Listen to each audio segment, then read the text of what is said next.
இந்த வருஷம் நல்லங்க இந்த முதல் வாரத்தில் நம்ம வந்திருக்கிறோம். நான் சொல்கிறேன், உங்களுக்கு புதிய புதிய நன்மைகளாலே கர்த்தர் உங்களை ஆசீர்வதிப்பார். ஆமென். புதியது சொல்லுங்க. ஆமென். தேவன் புதியவைகளை செய்கிறவர். ஆமாம், கர்த்தர் என்ன செய்கிறாரு? புதியவைகளை ஒவ்வொரு நாளும் பாருங்க, ஒவ்வொரு நாளும் கவனிங்க, ஒவ்வொரு நாளும் புதிது. அப்படித்தானே? ஓல்டு கிடையாது. நீங்கள் நல்லா கவனிங்க, பழையது நம்முடைய வாழ்க்கையிலே அனுபவங்கள் மாத்திரம்தான். ஆனால் தேவன் புதியவைகளில் தான் நமக்கு அற்புதம் செய்கிறார். நான் சொல்றது நல்ல மனசில் வாங்குறீங்களா? நான் என்ன சொன்னேன் சொல்லுங்க பார்க்கலாம். அதுக்கு முன்னால் என்ன சொன்னேன்? அதுக்கு முன்னால் என்ன சொன்னேன்? பழையவைகள் நமக்கு அனுபவங்கள் மாத்திரம்தான். புரியுதா உங்களுக்கு? பழையவைகள் அனுபவங்கள். தேவனுக்கு பழையதை எடுத்து வைத்து அற்புதம் செய்கிற அளவுக்கு அவருக்கு குறைவு கிடையாது. அவர் நிறைவானவர். எவ்வளவு இன்னி எத்தனை மில்லியன் பீப்புள் வந்தாலும் கோடி கோடி அற்புதங்களை செய்கிறதுக்கு ஆண்டவர் வல்லமை உள்ளவர். அதனால நாள்தோறும் அவருடைய கிருபை சொல்லுங்க, நாள்தோறும் என்ன இருக்கு? புதிது. ஒவ்வொரு நாளும் புதிது புதிது புதிது. உங்களுடைய கிருபை புதிது, ஒவ்வொரு நாளும் புதிது. சரி, இப்ப ஒவ்வொரு நாளும் தேவன் நமக்கு புதிய புதிய நன்மைகளை வைத்திருக்கிறார், புதிய புதிய தருணத்தை வைத்திருக்கிறார், புதிய புதிய சந்தர்ப்பங்களை வைத்திருக்கிறார். எனவே நம்ம பழையதை நினைத்து வருத்தப்பட வேண்டிய அவசியம் இல்லை. அப்போ அதனால இந்த இந்த புதிய வருடத்துக்குள்ள முதல் வாரத்தில் நம்ம ஆண்டுடைய செய்தியை கேட்குறோம். ஆவியோடைய பலத்தோடு கேளுங்க, நல்ல திறந்த இருதயத்தோடு கேளுங்க. ஆமென். ஒவ்வொரு நாளும் உங்களுக்கு புதிய காரியங்களை செய்ய தேவன் விரும்புகிறார். சரி, ஒவ்வொரு நாளும் இந்த புதிய அற்புதங்களை நம்ம பெற்றுக்கொள்வதற்கு கவனிய என்ன செய்யணும், அதைத்தான் நம்ம இன்னைக்கு பார்க்க போறோம். ஒவ்வொரு நாளும் தேவன் புதியதாய் தொடங்கும் பொழுது இந்த தேவனுடைய புதிய துவக்கத்திலே நாமும் என்ன செய்யணும்? இணைந்து கொள்ளணும். நான் சொல்றது புரியுதா உங்களுக்கு? ஏன் ஒரு மாதிரியா இருக்கீங்க? பசியா? சாப்பிடலையா? நான் உங்களை திட்டிட்டுனா? ஒண்ணுமே இல்லையா? அப்புறம் எப்படி இருக்கிறீங்க? நல்ல விசுவாசிங்க மக்களே, நம்புங்க. நான் சொல்ல பாருங்க, டெய்லி உங்களுக்கு புதிய துவக்கத்தை கர்த்தர் வைத்திருக்கிறார். Daily fresh. ஆமென் சொல்லுங்க. அவர் டெய்லி உங்க புதியதை வைத்திருக்கு. இப்போ இந்த டெய்லி தேவன் புதிய நாளை புதிய கிருபையோடு நமக்கு துவங்குகிறார். இந்த புதிய நாளை இந்த புதிய கிருபையோடு நாம எப்படி ஆரம்பிக்கிறது, எப்படி பெற்றுக்கொள்வது, எப்படி தேவனோடு இணைந்து போவது, இதைத்தான் நம்ம இன்னைக்கு நம்ம பார்க்க போறோம். ஓகேயா? ஒரு வசனத்தை முதலாவது நீங்க வாசிங்க. முதல்ல ஒரு வசனம், என்னாகமத்தின் புஸ்தகம் 11ஆம் அதிகாரம் 18ஆம் வசனத்தை வாசிங்க. என்னாகமும் 11ஆம் அதிகாரம் 8ஆம் வசனம்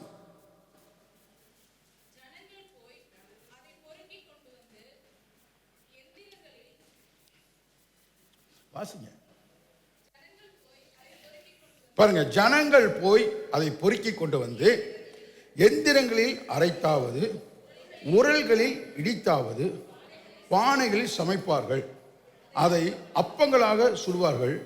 அதனுடைய ருசி புது ஒலிவ எண்ணெயின் ருசி போல இருந்தது. நல்லா கவனிங்க. முதல்ல நான் சொல்றேன், எப்படி தேவன் நமக்கு நாள்தோறும் புதிய கிருபை புதிய நாளை துவக்கி வைக்கிறார், அதோடு எப்படி நாம் நம்மை இணைத்துக் கொள்வது அப்படின்னா நல்லா கவனிங்க. டெய்லி ஃபர்ஸ்ட் நான் உங்களுக்கு சொல்றேன், ஃப்ரெஷ் மன்னா. டெய்லி மன்னா எப்படி வந்தது? வானத்திலிருந்து அப்பத்தை மன்னாவை நாள்தோறும் கர்த்தர் இந்த புதிய அப்பத்தை கொடுத்தார். சரி, புரியுது உங்களுக்கு? புதிய அப்பத்தை கொடுத்தார். நல்லா நீங்க கவனிங்க. இப்ப ஒவ்வொரு நாளும் நான் சொல்றேன், கர்த்தர் உங்களுக்கு புது நாள், ஒவ்வொன்றும் புதுசு. இன்னைக்கு புதிய நாள். நல்லா கவனிங்க, இன்னைக்கு புதிய நாள். எப்போதும் போல அப்படின்னு நீங்க நினைக்காதீங்க. இன்னைக்கு உங்களுக்கு புதிய நாள், புதிய கிருபை, புதிய பலன், எல்லாம் புதிய ஆசீர்வாதம். அப்ப இது எப்படி பெற்றுக்கொள்வதுன்னா நீங்க நல்லா கவனிங்க. ஒவ்வொரு நாளும் காலையில நீங்க எப்படி ஆரம்பிக்கணும்னா தேவனுடைய வார்த்தையோடு ஆரம்பிக்கணும். எப்படி ஆரம்பிக்கணும்? தேவனுடைய வார்த்தையோடு. இப்ப தேவனுடைய வார்த்தையோடு ஆரம்பிக்கிற நீங்க நல்லா கவனிங்க. இப்போ தேவனுடைய வார்த்தையோடு ஆரம்பிக்கும் பொழுது நீங்கள் கவனிங்கன்னா அந்த வார்த்தையை நீங்கள் விசுவாசிக்கணும். அந்த வார்த்தையை நீங்கள் என்ன செய்யணும்? அதான் சொல்றேன், எந்திரத்தில் அரைத்தாவது. நல்ல கவனிங்க, எந்திரத்தில் அரைத்தாவது உருளைகளில் இடித்தாவது. நல்லா கவனிங்க, என்ன சொன்னேன்? நல்லா கவனிங்க, இந்த ரெண்டும் ரொம்ப முக்கியம். இந்த எந்திரம் அப்படின்னா பிரசங்கியின் புஸ்தகத்தில் இந்த நல்லா வாசிக்க வேண்டாம், நான் உங்களுக்கு சொல்கிறேன், டைம் இல்லை நமக்கு. 12:3 எழுதிக்க. எந்திரம் இருக்குல்ல, எந்திரம் அரைக்கிறவர்கள் கொஞ்சமானதினால் ஓய்ந்து அப்படின்னு இருக்கும் இல்லைங்க. எந்திரம் அரைக்கிறவர்கள் கொஞ்சமானதினால் ஓய்ந்து அப்படின்னா எந்திரம்னா அந்த பல்லு. நல்லா கவனிங்க, என்னது அரைக்கிறீங்கள எந்திரத்தில்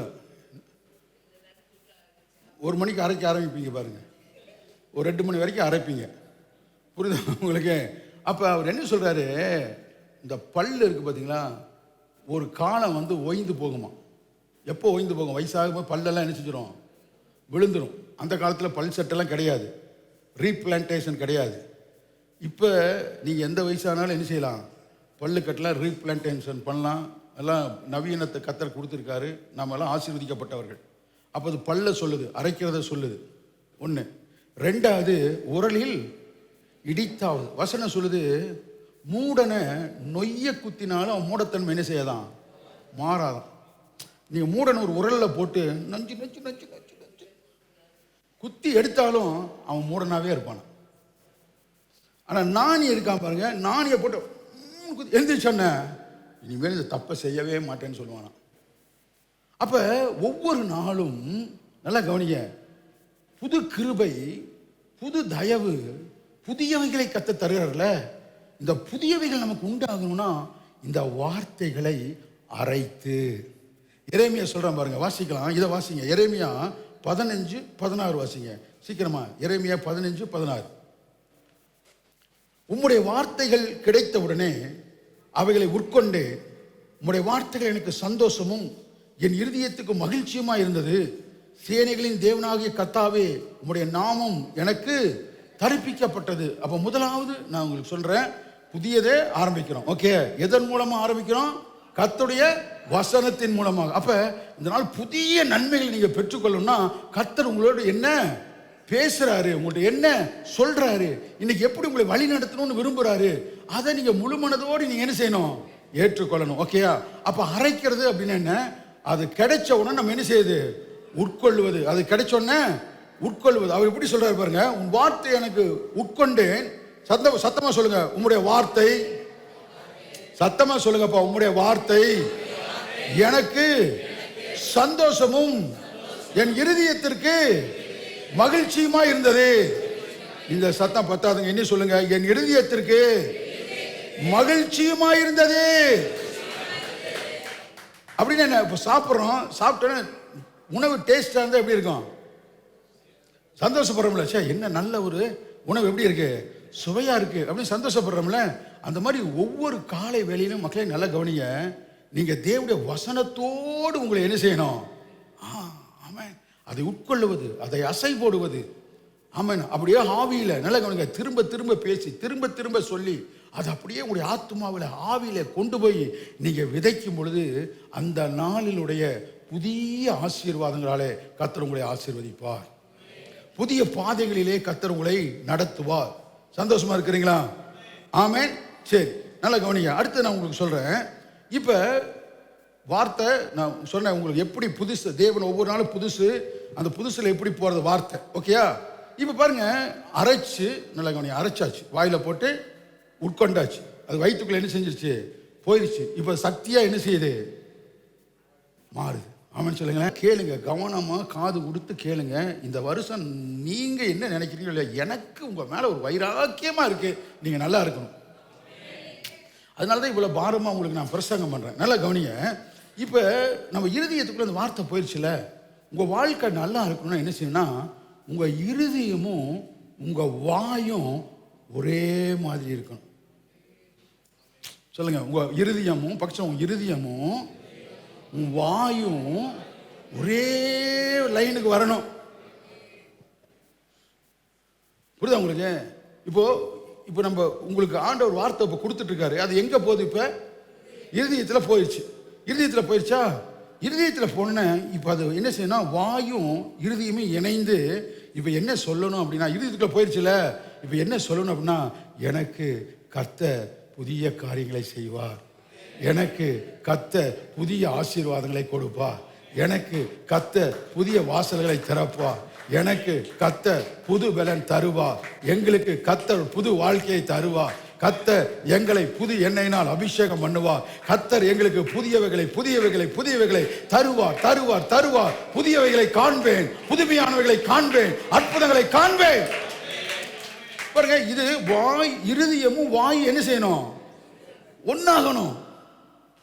புதுசை நீங்க பார்க்கணும்னா நல்லா கவனிங்க. இந்த வருஷம் நீங்க அற்புதம் பெற்றுக்கொள்ளணும்னா உங்க இருதயமும் வாய் என்ன செய்யணும்? இருதயம் வேறு வாய் வேறு இருந்ததுன்னா உங்க வாழ்க்கை மாறவே செய்யாது. பாருங்க, நம்மள்ட்ட இருக்க பெரிய மிஸ்டேக் என்னன்னா, நம்ம இருதயம் ஒண்ணு, வாய். நான் நிறைய பேர்த்திட்ட எதுவும் கேட்க மாட்டேன் தெரியுங்களா? ஏன் சொன்னா கேட்ட போய் தான் சொல்லுவாங்க. ஒன்றும் இல்லை, என்ன சிஸ்டர், ஏன்னா நீங்கள் கேட்டுட்டீங்கன்னா ஒன்று தான் கேட்டிருப்பீங்க, 10 பொய் சொல்லுவாங்க. அப்போ நம்ம பேசாமல் இருந்துட்டு அவன் பொய் சொல்லக்கூடிய வாய்ப்பு கூட அவனுக்கு என்ன செய்யும்? இல்லாமல் இருக்கு. ஆனால் நம்ம பேசாமல் இருந்துடணும், கேட்கவே கூடாது. அப்போ இருதயம் வேற, வாய் வேற. இருதயமும் வாயும் உங்களுக்கு வெவ்வேறாக இருக்கிற வரைக்கும் உங்கள் வாழ்க்கையில் அற்புதம் நடக்கவே செய்யாது. எத்தனை கை ஒழிச்சு சொல்லுங்க, கர்த்தாவே என் இருதயமும் என் வாயும் ஒரே நேர்கோட்டில் வர எனக்கு உதவி செய்யும். நான் சொல்ல உங்களுக்கு புரியுதா உங்களுக்கு? அப்போ இருதயத்தில் என்ன வசனத்தை போட்டு விதைக்கிறீங்களோ அதை பேசிட்டே இருங்க. அது என்ன செய்ய பாருங்க. இப்போ யோசுவா 1:8 சீக்கிரமா வாசிங்க. யோசுவா 1:8 சீக்கிரமா வாசிங்க. இருதயமும் வாயும் ஒரே மாதிரி இருக்குன்னு கர்த்தர் விரும்புறாரு. வாசிங்க சிஸ்டர். இந்த கர்த்தருடைய வார்த்தை உன் வாயை விட்டு பிரியாது இருப்பதாக எழுதியிருக்கிறபடியின் எல்லாம்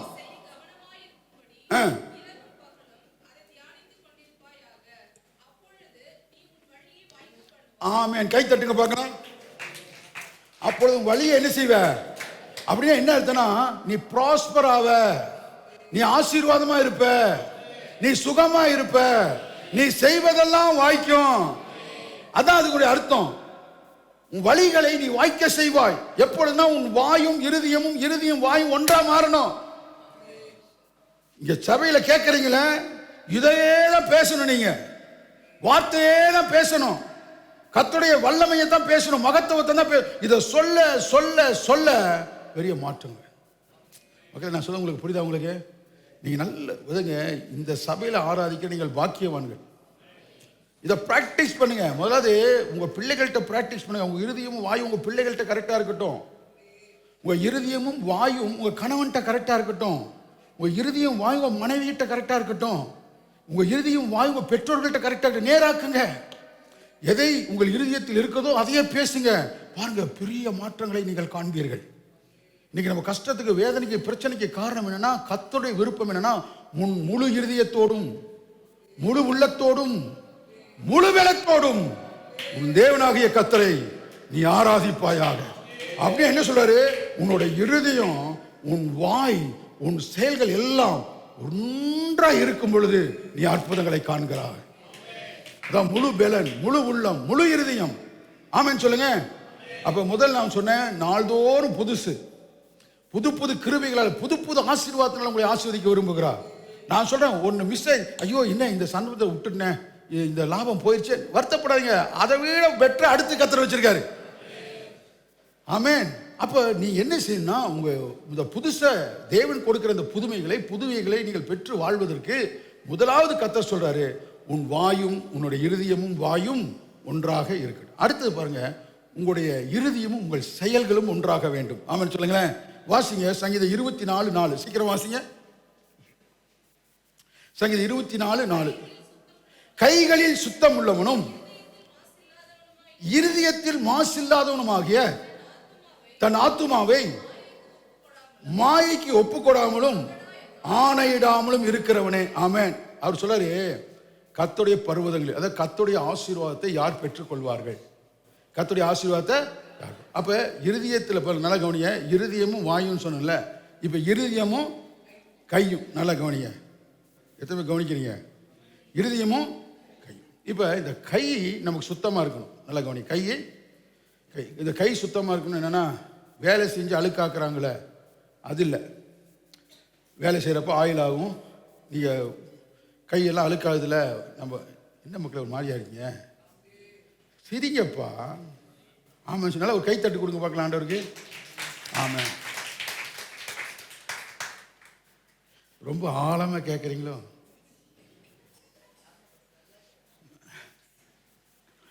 கைகளில் சுத்தம் உள்ளவன். நல்லங்க. இப்போ கை சுத்தம் அப்படின்னு என்ன எதுக்கு சொல்கிறாருன்னா, நல்லா கவனிங்க, நம்ம ஸ்பிரிட், நம்ம இருதயம் இருக்குல்ல, இருதயமும் வாயு, அப்போ இருதயமும் நம்ம செயலும் அப்படின்னா, இந்த இருதயம் ஆமாம். நம்ம கை வந்து எதை காட்டுகிறதுனா நம்ம இருதயத்தை காட்டுமா. எதுக்கு கைகளை உயர்த்தி ஆராதிக்கிறோம் அப்படின்னா, இந்த கை எதனுடைய வெளிப்பாடு? வாய் உன்னுடைய இருதயத்தின் வெளிப்பாடு. வாய் உன்னுடைய இருதயத்தின், சொல்லுங்க, வாய் என் வார்த்தை என் இருதயத்தின் வெளிப்பாடு. ஏன்னா இருதயத்தில் உள்ளவைகளை அவன் எடுத்து கொடுக்கிறான். நல்ல இருதயத்தில் இருக்கவன் நல்ல பொக்கிஷங்களை எடுத்துக்கிறான். இருதயம் நம்ம பேச்சு நம்ம இருதயத்தின் வெளிப்பாடு. ரெண்டாவது நம்ம கரம் இருக்கு பார்த்தீங்களா, அது இருதயத்தின் வெளிப்பாடு. இப்போ இந்த இருதயத்தை கையில் சுத்தம், கத்தர் கொடுக்கிற பணம். சொல்லுங்க, நல்ல கவனிங்க. நீ ஆசீர்வாதமாக இருக்கிறதுக்கு நான் கூட பேசிட்டு இருக்கேன், கவனம். கத்தர் கொடுக்கிற பணம். இந்த கத்தர் கொடுக்கிற பணத்தை எப்படி செலவு பண்ணணும்னு இருக்கு. அது உங்கள் இருதயம் எப்படியோ அப்படி தான் இருக்கும். நான் சொல்லுவேன், உங்கள் இருதயம் எப்படியோ அப்படி. இப்போ எல்லாம் சொல்லுங்கள், எனக்கு கொடுத்த நல்ல கணவருக்காய் ஸ்தோத்திரம் எல்லாம் சொல்லுங்கள் பார்க்கலாம். ஆமாம்.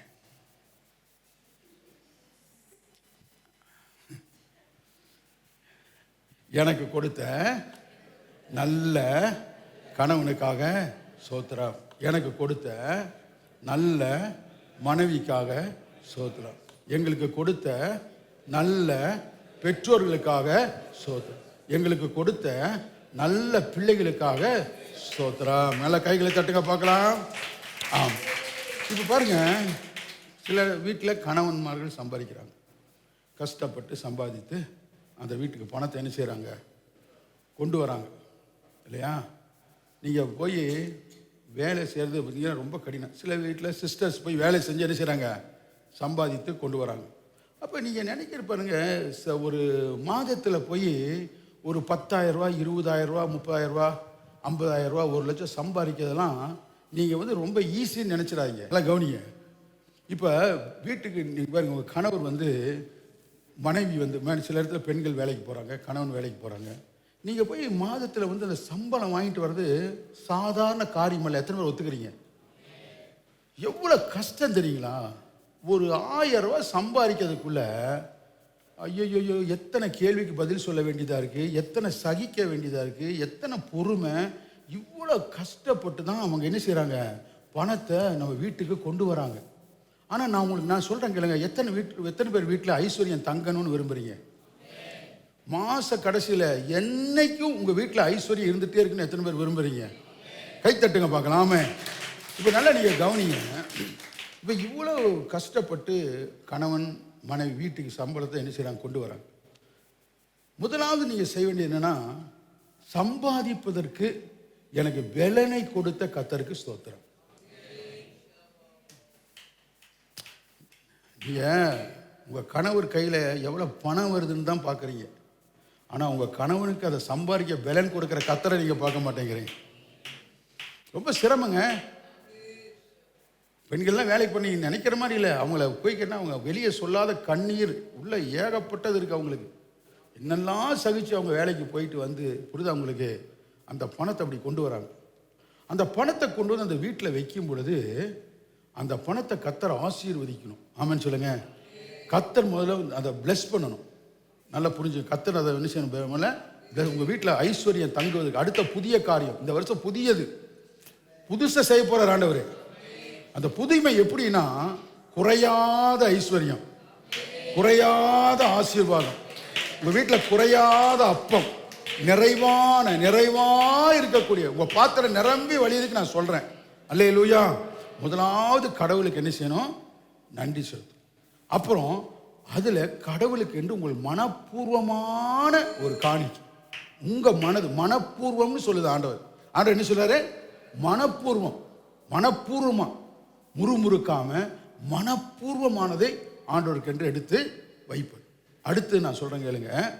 அடுத்தது சில வீட்டில் பாருங்கள், சில பெண்கள் இருக்காங்க, ஆண்களும் இருக்காங்க. தாறுமாறா செலவு பண்ணுவாங்க. பார்த்துங்களா? பணத்தை என்ன செய்வாங்க? தாறுமாறா செலவு. உனக்கு ஒரு நாளும் உங்கள் வீட்டில் ஐஸ்வர்யம் நிற்காது, நிற்கவே செய்யாது. நீங்கள் என்ன நினைக்கிறீங்கன்னா, இந்த பணம் எப்படி வந்தது? கர்த்தர் கொஞ்சத்தில் உண்மையாக இருக்கிறவனை அநேகத்துக்கு அதிகாரியாக வைப்பார். இப்போ நான் உங்களுக்கு சொல்கிறேன், இருதயம் வாயு. வாய் உங்களை இருதயத்தை வெளிப்படுத்து, உங்கள் கை உங்களுடைய இருதயத்தை என்ன செய்யுது? இப்போ உங்கள் ஸ்பிரிட், உங்கள் இருதயம் கர்த்தருடைய வார்த்தைக்குள்ளாக கர்த்தருடைய ஆவியானுடைய கட்டுப்பாட்டில் இல்லைன்னா உங்கள் இருதயம் தாறுமாறாக இருக்கும். இந்த தாறுமாறு எதன் மூலமாக வெளிப்படும்? கைகள் தாறுமாறாக செலவு பண்ணும். ஆமாம். அதோட புத்தியே எப்படின்னா, எல்லாம் செலவு பண்ணிட்டு கடன் வாங்கிடலாம். அதோட எண்ணமே எப்படி இருக்குன்னா, நல்ல செலவு பண்ண வேண்டியது, ஏதோ ஒரு நகையை அடமானம் வைக்கலாம், ஏதோ ஒன்று செய்யலாம், அவங்கள்ட்ட ஒரு 10,000 ரூபா வாங்கலாம், ஏதோ ஒன்று செய்யலாம், இவங்கள்ட்ட ஒரு 20,000 வாங்கலாம், இதில் பிறக்கலாம், அதில் பிறக்கலாம், இதில் இப்படியே தான் இருக்குமே ஒழிய உங்கள் வீட்டில் ஐஸ்வர்யத்தை தங்க விடாது. எத்தனை பேர் புரிஞ்சுக்கிட்டீங்க? அப்போ உங்களுடைய ஸ்பிரிட் நல்லா கவனிங்க. வார்த்தை பெற்று ஆமாம், எந்த சூழ்நிலை வார்த்தையில் அந்த வார்த்தை நிற்கும் பொழுது ஆவியானவர் அதை நடத்தும். சொல்லுங்க, ஆவியானவர் அதை நடத்தும் பொழுது உங்கள் வீட்டில் ஐஸ்வர்யம் தங்க ஆரம்பிக்கும். இது கர்த்தர் கொடுத்த பணம், இது கர்த்தர் கொடுத்த பணம். நான் சம்பாதிச்சேன்னு சொல்லவே கூடாது. கர்த்தர் கொடுத்தது. சொல்லுங்க, கர்த்தர் கொடுத்தது. ஆமா. அந்த பணத்தை நான் பணத்தை மதிக்கணும். அதை நீங்க வசதியாக்கும் நான் சொல்லல. அதுக்குண்டான ரெஸ்பெக்டை நீங்க கொடுக்கணும். அதுக்குன்னா கர்த்தர் கொடுத்தது. ஆசீர்வாதம் யார் கொடுத்தது? சொல்லுங்க, கர்த்தர். பணம் கர்த்தருடைய ஆசீர்வாதம். ஆமான்னு சொல்லுங்களேன். எத்தனை பேர் விசுவாசிக்கிறீங்க? பணம் கர்த்தர் கொடுத்து. அந்த பணத்தை நீங்க சில கணவன்மார்க்கு ஏன் காசு கொடுக்கறதில்ல தெரியுமா? அவங்களுக்கு தெரியும், இது 500 ரூபா கொடுத்தா இவங்க என்ன செய்வாங்க? 1000 ரூபா செலவு கொடுக்க மாட்டாங்க. சில பேர் மைண்ட் வாய்ஸ் கேட்குது, நீ எங்கே வேற பார்த்து கொடுத்தாதான் பரவாயில்லையா? அது எங்கே கொடுக்குது? ஏன் கொடுக்கறது இல்லைன்னா, அவங்க ஏதோ ஒரு விஷயத்தில் உங்களுக்கு தெரிஞ்சு வச்சிருக்காங்க. ஏதோ விஷயத்தில் உங்களை என்ன செஞ்சுருக்காங்க? தெரிஞ்சு வச்சிருக்காங்க. பெண்கள் நல்லா கவனிங்க. உங்கள் வீட்டில் நீங்கள் சேர்த்தி பழகு. சொல்லுங்க, சேமிப்பு. சத்தமாக சொல்லுங்க, சேமிப்பு. நான் போன வருஷமே சொல்லி கொடுத்தனா இல்லையா? எத்தனை பேர் சேமிக்கிறீங்க? பாருங்க, எனக்கு எப்பவுமே ஒரு நம்பிக்கை இருக்கு. எங்கள்கிட்ட எப்போ காசு இல்லைனாலும் இவங்கள்ட்ட காசு இருக்கும். அது எப்படின்னு எனக்கு தெரியாது, ஆனால் அவங்கள்ட்ட இருக்கும் காசு. தேவையில்லாத எந்த செலவும் என்ன செய்ய மாட்டாங்க, பண்ணவே மாட்டாங்க. எப்பவும் அவங்கள்ட்ட அது ஒரு ஆசீர்வாதம். அவங்களுக்கு எப்பவுமே ஒரு காசு என்ன செஞ்சுட்டு இருப்பாங்க, இக்கட்டான சூழ்நிலை திகைச்சு நிற்கிறப்ப ஒரு 50,000 ரூபா கொண்டு கொடுப்பாங்க. எனக்கு ஆச்சு 50,000. இப்போ ஏது எதுக்குலாம் கேட்டால் வம்பு. அப்போ திரும்பி போயிடாது. கொடுக்கறத சத்தமில்லாமல் வாங்கிட்டு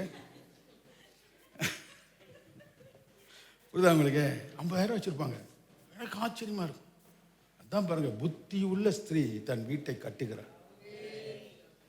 நான் சொல்ல உங்களுக்கு புரியுதா உங்களுக்கு? அப்போ வாயும் இருதயமும் வாயும், அடுத்தது இருதயமும் கை.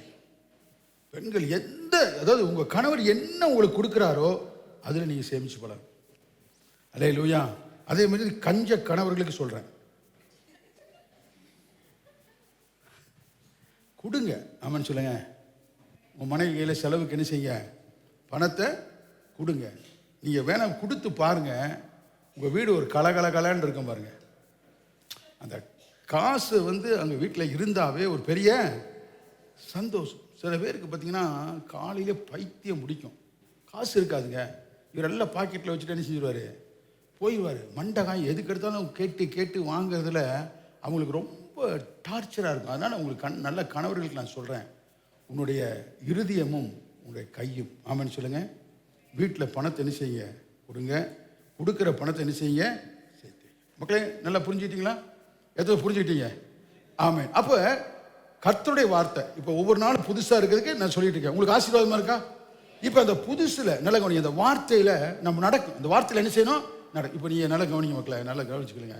இப்போ யாருக்கா ஃபஸ்ட்டு எனக்கு ட்ரெயினே ஓட்ட தெரியாதுன்னு கவலை யாருக்கா இருக்கா? சொல்லுங்க. டெய்லி காலையில் சொல்லி நீங்கள் துக்கமாக இருக்கீங்க. ஏன் பிரதர் நீங்கள் இப்படி இருக்கீங்க? எனக்கு ட்ரெயினே ஓட்ட தெரியல ஃபஸ்ட்டு. இன்னொருத்தர் போய் கேட்குறீங்க, இன்சி ஏன்ப்பா நீ ரொம்ப துக்கமாக இருக்க? எனக்கு ஹெலிகாப்டரே ஓட்ட தெரியல ஃபஸ்ட்டு. இது ஓட்ட தெரிஞ்சா என்ன, ஓட்ட தெரியலனே என்ன? அப்படியே உங்களுக்கு ஓட்ட தெரிஞ்சா உங்களுக்கு யார் ட்ரெயின் கொடுக்க போறா உங்க கையில்? கிடையாது. எத்தனைத்துக்கு புரியுது நான் சொல்றது உங்களுக்கு? அப்படின்னு உங்க அப்பா உங்களுக்கு ட்ரெயின் வாங்கி கொடுக்க போறாரா? பொம்மை ட்ரெயின் வேணா என்ன செய்வாரு? வாங்கி கொடுப்பாரு. ட்ரெயின் யாரும் வாங்கி தர மாட்டாங்க. ஹெலிகாப்டர் யாரும் என்ன செய்ய மாட்டாங்க? வாங்கி தந்தாங்க. அப்படியே வாங்கி கொடுத்தா அது ஓட்ட முடியாது நம்ம. புரியுதா உங்களுக்கு? ஆனால் உண்மையாக வருத்தப்பட வேண்டியது ஒன்று இருக்குது. என்னன்னு சொல்லுங்கள். எனக்கு ட்ரெயின் இல்லை, ஹெலிகாப்டர் இல்லை, எனக்கு ஃப்ளைட் ஓட்ட தெரியாது, எனக்கு பெரிய பஸ் என்ன செஞ்சல ஓட்ட தெரியல, பெரிய லாரி ஓட்ட தெரியல, இதெல்லாம் தேவையற்ற வருத்தம். ஆனால் உண்மையாலுமே ஒரு பிரச்சனை இருக்குது. எனக்கு நடக்க தெரியலன்னு சொன்னீங்கன்னா அது ஒரு பிரச்சனை. நடக்க காலை எழுந்திரிச்சு கொண்டு எனக்கு நடக்கவே தெரியல பாஸ்டர், எனக்கு நடக்க தெரியல. அதனால தான் சில பேர் பாடுவாங்க பாருங்க, நடக்க சொல்லித்தாரு ஏசுவே ஏசுவே. உனக்கு 50 வயசுல என்ன நடக்க சொல்லி தரணும்? என்ன நடக்க சொல்லி தரணும்? நல்லா நீங்கள் கவனிங்க. கர்த்தர் நல்லவர். நம்ம தேவையற்ற காரியங்களுக்காக ஒவ்வொரு நாளும் தேவன் கொடுக்கிற புது கிருபைகளை, புதிய தயவுகளை, புதிய ஆசீர்வாதத்தை, புதிய நாட்களை தேவையற்ற கவலைகளினாலே நீங்கள் இழந்து போகிறீர்கள். தேவையானது என்ன தெரியுமா? வார்த்தையில் நடப்பது. அல்லேலூயா. நீங்க கவலைப்பட வேண்டியது என்னது? ஆண்டவரே உங்களுடைய வார்த்தையில நான் நடக்கணும். ஆமென். வார்த்தையின்படி நான் வாழணும். உம்முடைய அடிச்சுவடுகளில் நடக்கணும். இன்னைக்கும் வார்த்தையின்படி நான் வாழணும் அப்படிங்கிற கவலை வந்துட்டா எல்லாவற்றையும் தேவன் கூட கொடுக்கிறவரா இருக்கிறார். இன்னைக்கு எதுல நடக்கணும்? காலையில் எனக்கு ஒரு வார்த்தை கொடுத்தீங்களே, காலையில் ஃப்ரெஷ் மண்ணா கொடுத்தீங்களே, காலையில் எழுதுடைய சமூகத்துக்கு வந்த பொழுது நான் அரைப்பதற்காகவும் உரலில் இடிப்பதற்காகவும் என்னை மாற்றுவதற்காகவும் என்னை ஆசீர்வதிப்பதற்காகவும் ஒரு வார்த்தை fresh Manna, the early morning, அந்த மன்னா கொடுத்தீங்களே, அந்த வார்த்தையில நான் நடக்கணும். அந்த வார்த்தையில நான் நடக்கணும் அப்படிங்கிற நல்ல கவனிங்க. அந்த கவலை தான் உங்களை உயர்த்துமா? என்ன ஒரு மாதிரி இருக்கிறீங்க? ஓகேயா? பாருங்க, ஒரு வசனத்தை வாசிங்க. ரோமர் 8:1 சடசடன்னு வாசிங்க பார்க்கலாம்.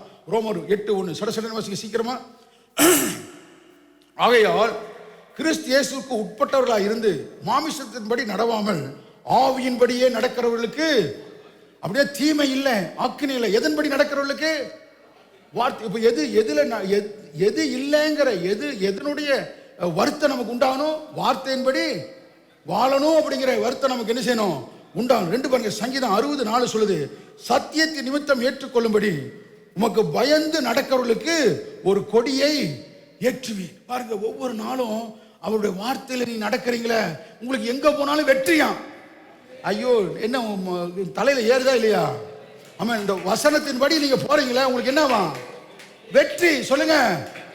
தோல்வி எனக்கு இல்லை, அவமானம் என்னுடையது அல்ல. சத்தமா சொல்லுங்க. அவமானம் என்னுடையது அல்ல, வெட்கம் என்னுடையது அல்ல, தோல்வி என்னுடையது அல்ல. வெற்றி என்னுடையது, மகிமை என்னுடையது, கனம் என்னுடையது, புகழ் என்னுடையது, புகழ்ச்சி என்னுடையது, சுகம் என்னுடையது, நிறைவு என்னுடையது, ஏராளம் என்னுடையது, தாராளம் என்னுடையது, நிரம்பி வழிகிற பாத்திரம் என்னுடையது. நாள்தோறும் இந்த வார்த்தையில நீ நடந்தீனா வெற்றி. ஆமா, இதுதான் புதுசு. நாள்தோறும் புதுசு வெற்றி. அடுத்து நம்ம வசிக்கிறோம் பாருங்க, சங்கீதம் 84:11 தேவனாகிய கர்த்தர் சூரியனும் கேடகவுமானவர், கர்த்தர் கிருபையும் மகிமையும் அருளுவார், உத்தமமாய் நடக்கிறவர்களுக்கு நன்மையை வழங்காது இரார். காலையில கிடைக்கிற அந்த ஃப்ரெஷ் மண்ணா இருக்கு பாத்தீங்களா, அதன்படி நீங்க வாழ்ந்துட்டீங்கன்னா சூரியன் மறைவதற்குள்ளாக உனக்கு நன்மை வந்தே தீரும். உன் பிரயாசத்துக்கு பலன் வந்தே தீரும். விதைத்த விதை முளைத்தே தீரும்.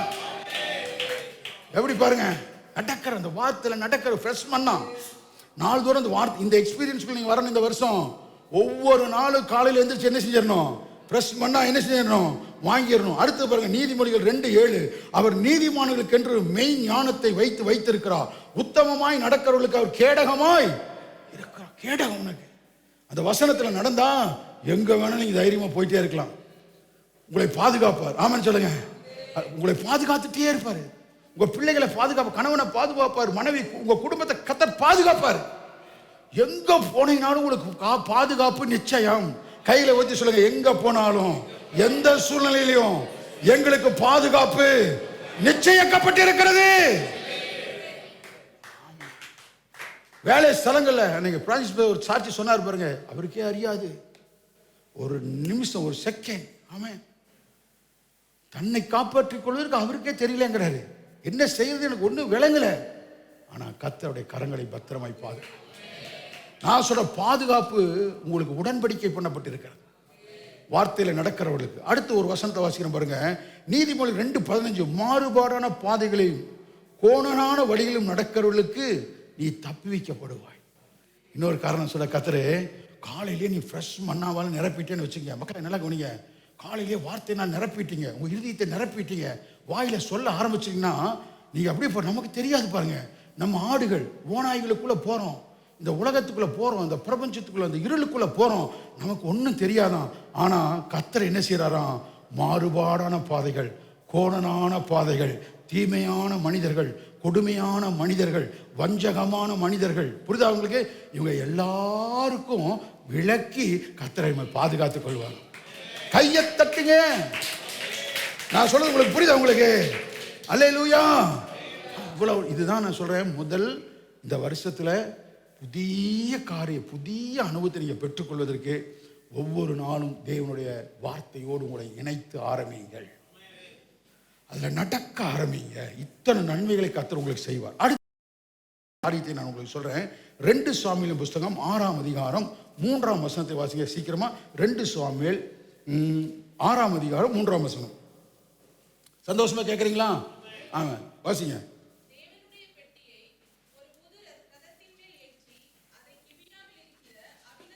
சரி, இப்போ 2வது பாருங்க. 2வது செகண்ட் எக்ஸ்பீரியன்ஸ் உங்களுக்கு நான் சொல்றேன். கர்த்தருடைய பெட்டி, நல்லா கவனிங்க, கர்த்தருடைய பெட்டி எதுல ஏற்றப்பட்டதுன்னா புது ரதத்தில் ஏற்றப்பட்டது. சொல்லுங்க, சொல்லுங்க, கர்த்தருடைய. இப்போ நம்ம வந்து புதிய உடன்படிக்கையில் இருக்கிறோம், ஓகேயா? இப்போ கர்த்தர் நம்மளை ரட்சிச்சு நம்மளையே என்ன ஆக்கிட்டாருன்னா ரதமா, ஆலயமா மாற்றி, இப்போ தேவனே நமக்குள்ள என்ன செய்யறாரு, வாசமா இருக்கிறாரு. நமக்குடைய பிரசன்னம் என்ன செய்யுது, தங்கி இருக்கு. எத்தனை பேருக்கு இந்த சத்தியத்துக்கு ஒத்துக்கிறீங்க? ஆமாம். ஆனால் அதே சமயத்தில் நல்ல கவனிங்க, இப்போ வந்து கர்த்தருடைய பிரசன்னம் நமக்குள்ள இருக்கு. கர்த்தருடைய பிரசன்னம் நமக்கு இருந்தும் கூட நம்ம அந்த பிரசன்னத்தை அனுபவிக்க முடியாம, அதை ருசிக்க முடியாம, கர்த்தர் என்ன பேசுறான்னு கேட்க முடியாம இருக்கிறோம்ல. என்ன ஒரு மாதிரியா இருக்கீங்க? நம்மோட நம்ம கணவர் இருக்கிறாரு, நம்ம மனைவி இருக்காங்க, பிள்ளை இருக்காங்க. ஆனாலும் அவங்களுடைய மேன்மை நமக்கு விளங்க மாட்டேங்குதுல. என்ன ஒரு மாதிரியா இருக்கீங்க? புரியுதா உங்களுக்கு? எல்லாம் ஒன்றா தான் இருக்கிறோம், ஆனாலும் என்ன செய்ய மாட்டேங்குது, நமக்கு ஒரு அவங்க மேன்மை நமக்கு தெரிய மாட்டேங்குது. நம்ம கர்த்தர் நம்மோடு தான் இருக்கிறார், நமக்குள்ள தான் இருக்கிறார். ஆனால் விஷயம் பாருங்க என்னன்னு வாசிங்க. எசேக்கியேல் 18:31. சீக்கிரம் வாசிங்க. எசேக்கியேல் 18:31. எசேக்கியேல் 18:31 பாருங்க. நீங்கள் துரோகம் பண்ணின உங்கள் எல்லா துரோகங்களையும் உங்கள் மேல் இராதபடிக்கு விலக்கி உங்களுக்கு புது இருதயத்தையும் புது ஆவியும் உண்டு பண்ணி கொள்ளுங்கள். யார் பண்ணணும் சொல்லுங்க? ஆவியான நமக்குள்ள இருக்கிறாரு. இப்ப நாள்தோறும் நல்ல கவனிங்க, ஒவ்வொரு நாளும் நீங்க என்ன செய்யணும்னா உங்களை சிலுவைக்கு ஒப்பு கொடுத்து, கர்த்தருக்கு ஒப்பு கொடுத்து, உங்களை ஜீவ பலியாய் ஒப்பு கொடுத்து, நல்ல கவனிங்க, உங்களைய ஜீவ பலியாய் உங்களை நீங்க ஒப்பு கொடுத்து இந்த நியூ எக்ஸ்பீரியன்ஸ், நல்ல கவனிங்க, இந்த புது ஆமென், இந்த அனுபவத்துக்குள்ளாக யார் வரணும் சொல்லுங்க மக்கள்? எத்தனை பேருக்கு புரியுது நான் சொல்றது? நாள்தோறும் உங்களை நீங்கள் கவனிங்க, நீங்க வந்து என்ன செய்யணும், உங்களுக்குள்ள இப்படிப்பட்ட விசுவாசத்தை கர்த்தருடைய வார்த்தை கொண்டு நீங்கள் ஏற்படுத்தி கொள்ள வேண்டும். தானா உண்டாகாது. எத்தனை பேருக்கு புரியுது உங்களுக்கு? எத்தனை பேருக்கு புரியுது உங்களுக்கு? உங்களுக்குள்ள இருக்குது பாருங்க. தண்ணி கிணத்துல தான் இருக்கு. யார் சேர்ந்தனும் சொல்லுங்க? டேங்க்ல தண்ணி இருக்கு, டேப் என்ன செய்யணும்? ஆமாம், நம்ம தான் ஓப்பன் பண்ணணும். நான் சொல்ல உங்களுக்கு புரியுதா? உங்களுக்கு பம்ப் இருக்கு, யார் அடிக்கணும்? நம்ம தான் அடிக்கணும். நீங்க தான் பாருங்க, ஒவ்வொரு நாளும் கிறிஸ்துவுக்குள் உங்களை வளர்த்தி கொண்டே இருக்க வேண்டும். செகண்ட், நான் சொல்ல உங்களுக்கு புரியுதா? உங்களுக்கு அடுத்து மூணாவது நான் உங்களுக்கு சொல்றேன் பாருங்க, இயேசு நல்லவர். ஆமென். எத்தனை மக்களை புரிஞ்சுக்கிட்டீங்க? நீங்க உங்களுக்குள்ள பிரச்சனை இருக்கு, நீங்க தான் அந்த பிரச்சனத்தை வெளியே என்ன செய்யணும்? ஞான பாட்டுகளினாலே, புது பாடல்களினாலே, சத்தியத்தினாலே ஒருவருக்கொருவர் தேற்றி, ஆமென் சொல்லுங்க. நீங்க தான் உங்களை என்ன செய்யணும்? பலப்படுத்திக் கொள்ளணும். நீங்க தான் உங்களை அனல் மூட்டி கொள்ளணும். நீங்க தான் உங்களை வளர்த்தி கொள்ள வேண்டும். அதுக்கு தான் கர்த்தர் கொண்டு வந்து இப்போ உங்களை அனல் மூட்டிட்டு இருக்கிறாரு. சந்தோஷமா கேட்குறீங்களா? அடுத்தது பாருங்க, மூணாவது ஒன்று சொல்றேன் பாருங்க, வாசிங்க சங்கீதம் 92:10. சீக்கிரமா வாசிங்க சங்கீதம் 92:10. உம்மில் மகிழ்ந்து களி கூறுவேன். அது இல்லப்பா, 10 போடுப்பா, 92:10. என் கொம்பை காண்டாம் எல்லாம் சொல்லுங்க பார்க்கலாம். சிஸ்டர் வாசிங்க, சத்தமா சொல்லுங்க. என் கொம்பை காண்டா மிருகத்தின் கொம்பை போல உயர்த்துவி, புது எண்ணெயினால் அபிஷேகம் பண்ணப்படுகிறேன். மூணாவது ஸ்டெப் என்ன தெரியுங்களா? Fresh oil, fresh anointing. நேற்றை அபிஷேகம் இல்லை, நல்லா நீங்க புரிஞ்சுங்க. நேற்று லப ரக்க பல்ல ஷல பரான்னுப்பீங்க, இன்னைக்கு அதே மாதிரி சக்கா லப்பா ரிகா இல்லாமல் அங்கே ஒன்றும் ஒரு சப்பு ஒரு உப்பு இருக்காது. அது நேற்று, அது நேற்றைய அபிஷேகம். இன்னைக்கு அபிஷேகம் எப்படி இருக்குன்னா அப்படியே பாடல்கள்ல வரும். நீங்க சும்மா இருந்தாவே அபிஷேகம் உங்களை தூக்கும். நான் சொல்றது உங்களுக்கு புரியுதா? உங்களுக்கு நேற்றைய எக்ஸ்பீரியன்ஸ் வேறு. நீங்க நிறைய விசுவாசிக்க பாருங்க, சொல்ல பாஸ்டர் ஒரு காலத்தை நான் எப்படி ஜெபித்தேன் தெரியுமா?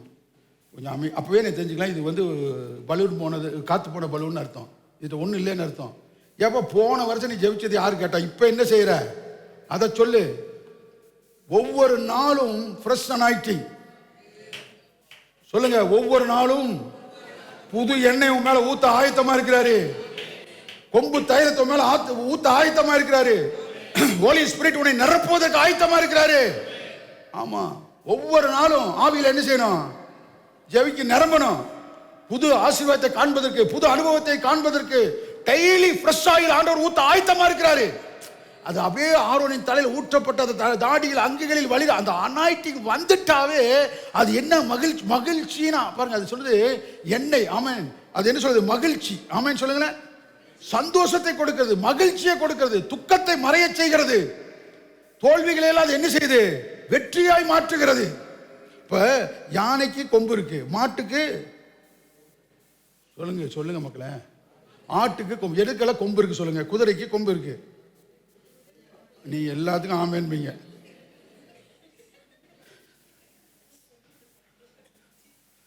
கழுதைக்கு ஒரு கொம்பு இருக்கு, பாதி ஆமேன்னு சொல்லுது, பாதி இல்லைன்னு சொல்லுது. முதல்ல தெளிவா இருங்க. குதிரைக்கு கொம்பு இருக்கா? கழுதைக்கு கொம்பு இருக்கா? கொம்பு எதெல்லாம் இருக்கு? ஆட்டுக்கு கொம்பு இருக்கு, மாட்டுக்கு கொம்பு இருக்கு, எருமைக்கு கொம்பு இருக்கு, எல்லா கொம்புல கொம்புகள் இருக்கு. 2 கொம்பு இருக்குல்ல, ப்ளூரல் தானே? ஆமா இருக்கு. ஆனா காண்டாமிருகத்துக்கு கொம்பு இருக்குல்ல, எத்தனை கொம்பு இருக்கு? ஒத்த கொம்பு தான் இருக்கு. அப்படின்னா என்ன அர்த்தம்னா, தேவனுடைய பிள்ளைகளை மட்டும் ஏன் காண்டாமிருகத்துக்கு ஒப்பிடுறாருன்னா, உனக்கு ஒரே பலன் தான், அவர் கர்த்தர். உனக்கு ஒரே பலன் தான் இருக்கு, ஒரே பலன். அந்த ஒரு பலன் கர்த்தர். அவர் ஆவியானவர். அவர் உன் மேல ஆண்டவர் ஊற்ற விரும்புறாரு.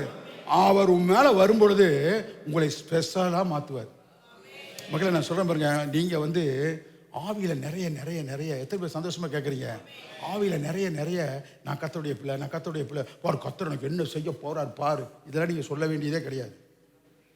ஆவியில நிரம்ப நிரம்ப நீ ஆண்டோடைய பிள்ளைன்னு அவர் நிரூபிச்சுட்டே இருப்பாரு. புரியுதா உங்களுக்கு? நீங்க போய் வந்து ஒன்னும் நான் யாரு பாரு, நான் கர்த்தருடைய பிள்ளை, என்ன செய்ய போறார் பாரு, என்ன தப்பா ஒன்னும் பார்க்கல, ஒன்னும் நடக்கல. ஏன் தெரியுங்களா? நல்ல கவனிய, ஒரே பலன் கர்த்தர். அந்த ஆவியில நிரம்ப நிரம்ப உங்களுக்கு கர்த்தர் நன்மை செய்றார் பாருங்க, உங்களை விடுவிக்கிறார் பாருங்க, உங்களை சுகப்படுத்துறார் பாருங்க, உங்களுக்கு அற்புதம் செய்றார் பாருங்க. அதை கண்டு சத்துருக்கள் சொல்லுவார்கள், இவன் கர்த்தருடைய பிள்ளை, கர்த்தர் இவங்களோடு கூட இருக்கிறார்.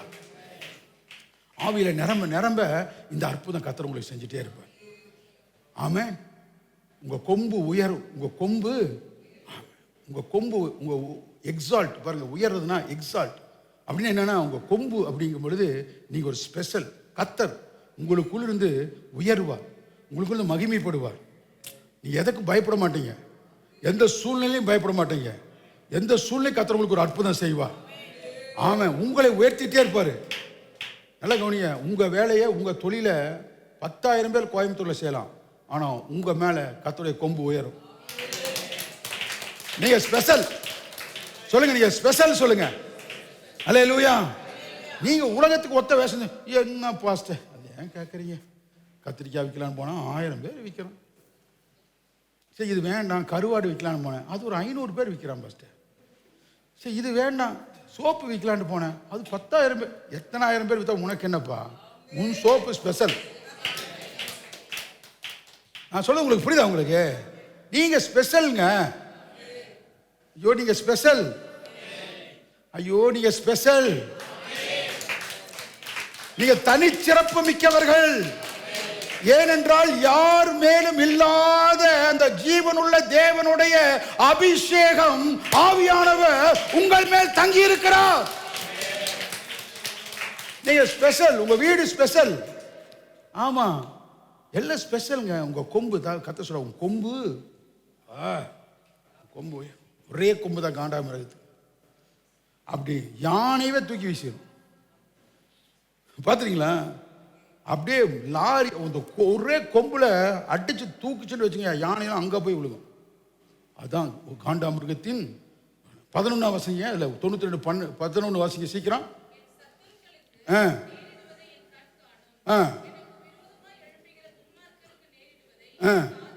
பாருங்க. உங்களுக்கு மக்களை நல்ல சொல்றேங்க. உங்களுக்கு விரோதமா இயேசுவின் நாமத்தை சொல்றேன், ஒரு ஆவி எழும்ப முடியாது.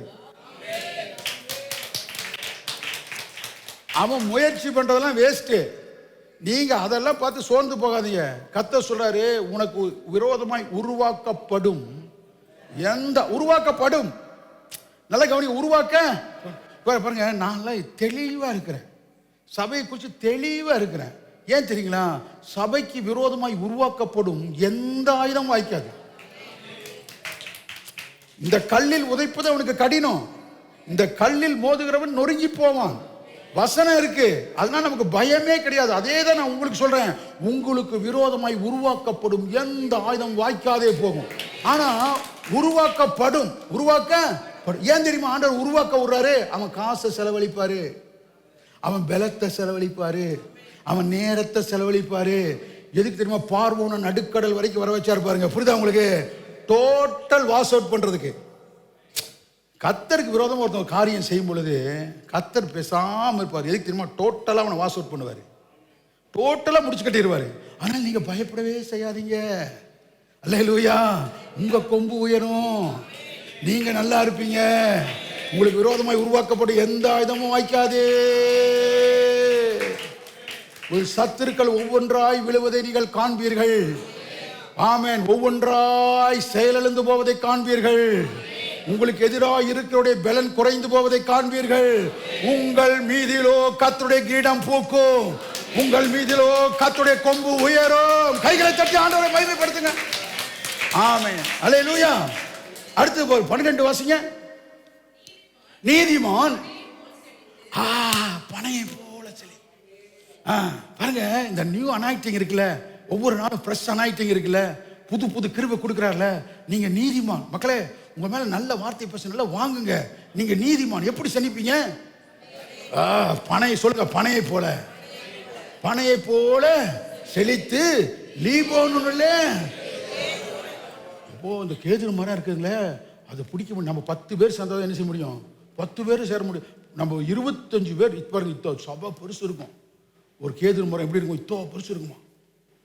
இத்தனை பேர் கை கோத்தாதான் அது என்ன செய்யுமா? நான் சொல்றேன், ஒரு நாள் வரும், உன் ஆசீர்வாதம் அளவிட முடியாததா இருக்கும். ஆசீர்வாதம் எப்படி இருக்கும்? அளவிட முடியாத. ஆமா, நீ நீதிமான் பனையை போல செழிப்பீங்க. எப்படி செழிப்பீங்க? நல்ல கவனியா, பனையை போல செழிப்பீங்கன்னா நம்ம ஊரில் இருக்க பனை மரம் இல்லை. அவங்க சொல்றது பேரிச்சம்பழம். எதன் மாதிரி? பேரிச்சம்பழத்தை போல நீங்க பேரிச்சம்பழம் மரம் எத்தனை பேர் பார்த்துருக்கீங்க? நீதிமான் அப்படி செழிப்பியா. எப்படி பாருங்க, கத்த சொல்ல அனாயிட்டிங் இறங்க இறங்க நீங்க அப்படி பனையை போல செழிப்பீங்களாம். லீபோன்ல கேதுருவை போல என்ன செய்வீங்களாம்? வளருவீங்களாம். ஒவ்வொரு நாளும் அந்த அனாயிட்டிங் கூட ஃப்ரெஷ் அனாயிட் தான் சொல்றேன். டெய்லி நினைக்கணும், டெய்லி நிரம்பணும். உள்ள வேதனை இருக்குங்க, கவலை இருக்கும், பரவாயில்ல, ஐயோ இதை வாங்கிருங்க. நீங்க எழுந்து இந்த வார்த்தையை வாங்கிருங்க, எழுந்து இந்த அனாயிட்டிங்க வாங்கிங்க. ஒவ்வொரு நாளும் மிஸ் பண்ணாம வாங்கிருங்க. அது உங்க வாழ்க்கையே மாற்ற ஆரம்பிச்சிடும். பனையை போல லீபோனுல கேதுரை போல நீங்க என்ன செய்வீங்க? ஸ்ட்ராங். ஆமென். கேதுரு மரம் பயங்கரமான மரம். ஆமென் சொல்லுங்க.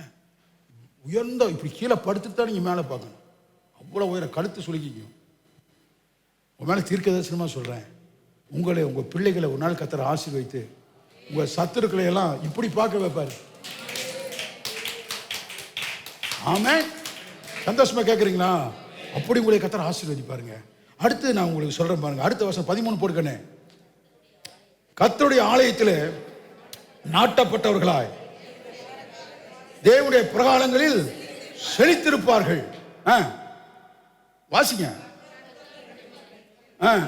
கர்த்தர் உத்தமர் என்றும் என் கண்மலையானவர் அவரிடத்திலே அநீதி இல்லை என்றும் விளங்க பண்ணும். அவர்கள் முதிர் வயதிலும் கனிதந்து பசுமையும் புஷ்டியுமாயிருப்பார்கள். ஒவ்வொரு நாளும் இந்த பிரஸ் அனாயிட்டிங்ல நிரம்ப நிரம்ப கர்த்தர் என்ன சொல்றாரு? கர்த்தர் நல்லவர் என்றும் அவர் நீதி உள்ளவர் என்றும் எப்படி விளங்க பண்ணுவார்னா, உனக்கு 100 வயசு வாழ கொடுத்து அந்த 100 வயதிலும் நீ கனி தந்து புஷ்டியுமா இருக்க வைப்பாராம். அப்ப நீ கர்த்தருடைய பிள்ளை என்று கர்த்தர் விளங்க செய்வாராம். ஓ ஓ ஓ நல்ல கையை தட்டி இல்ல கவனிய, கர்த்தருடைய பிள்ளை என்பதை கர்த்தர் நிரூபிப்பாராம். எப்படி 100 வயதில் நீ கனி தருவியாம், புஷ்டியா இருப்பியாம், பசுமையா இருப்பியாம். அதுல இருந்து உன் சத்துருக்கள் சொல்வார்களாம், இவன் கர்த்தருடைய பிள்ளை. எப்படி பாருங்க, என்ன கர்த்தர் எவ்வளவு நல்லவர் பாருங்க ஆண்டவர். ஆமென் சொல்லுங்க. அதான் இந்த ஃப்ரெஷ்ஷான டெய்லி ஆவியில நிரம்பணும். ஆமென். அபிஷேகம் இல்லாத பிள்ளைகள் அபிஷேகத்தை பெற்றுக்கொள்ளணும். ஆவியில் நிறைந்து ஜெபம் பண்ணணும். இந்த ஆவியில வாங்கிக்கணும். தலை நிறைய அப்படியே அபிஷேகம் அப்படியே நிறைஞ்சு கதை கதை கதை கதை கதைன்னு இருக்கணும். ஆமென் சொல்லுங்க. என்னை மாதிரி சொல்லுங்க.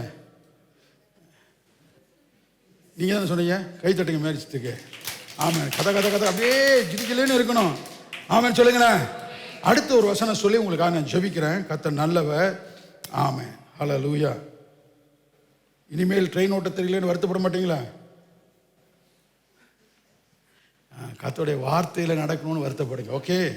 அடுத்து பாருங்க, ஒரு வசனத்தை வாசிச்சு நம்ம ஜெபிக்கலாம். மத்தேயு 9:17. சீக்கிரம் வாசிக்க.